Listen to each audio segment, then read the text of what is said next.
But in the course of doing so, and especially while delivering a series of workshops for women based on his 2015 bestseller, Triggers, he came to recognize that some of the more aggressive and self-centered behaviors he identifies as problematic in What Got You Here are less likely to be stumbling blocks for successful women than they are for men. For example, instead of claiming credit they don't deserve, women are often reluctant to claim their own achievements. Instead of always needing to be right, women are more likely to be hobbled by the desire to please or the need to be perfect.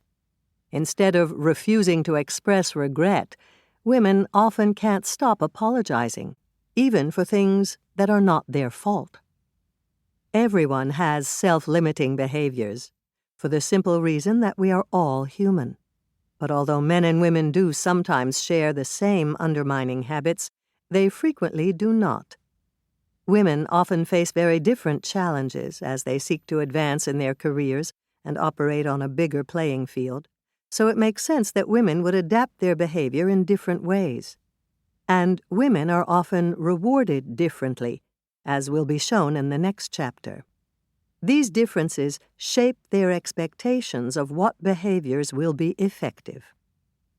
Given that Marshall's coaching base is typically about 80% male, it's not surprising that the original habits in What Got You Here would be those that most often hold back high-performing men. Marshall didn't view these behaviors as particularly male when he wrote the book, but rather as common forms of self-sabotage that could be corrected using the insights and practices he'd developed as a coach. Yet the more he worked with women, the more Marshall saw that they could benefit from a similar approach that addressed different behaviors. Enter Sally. Sally has been working with, writing about, and researching women leaders since the publication of The Female Advantage: Women's Ways of Leadership in 1990. Because it was the first book to focus on what women had to contribute to organizations, rather than how they needed to change and adapt, companies began asking her to develop and deliver women's leadership programs almost from the start. As a result, Sally has spent nearly 3 decades helping remarkable women around the world grow their leadership skills and consulting with executive teams seeking to retain talented women. She has worked with some of the most successful women leaders in the world. This has given her both up-close exposure to the challenges women face, as well as plenty of opportunities to observe what gets in their way.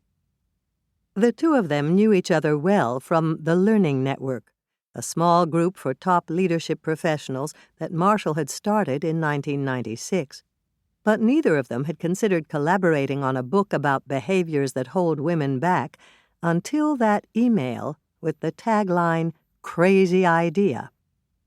Because of their complementary experiences and long-standing friendship, they felt confident that by combining forces, they could provide specific, helpful, and targeted guidance for women seeking to advance to the next stage in their careers and heighten their ability to have a positive impact on their organizations, their communities, and on the world. Sally viewed the collaboration as a chance to help women address stumbling blocks that had held them back for decades. And Marshall saw a whole new world of habits that the coaching insights and practices he'd been honing for 30 years could help address. They had also each had aha moments that confirmed their belief that women could benefit from a book on behaviors that get in their way as they seek to rise.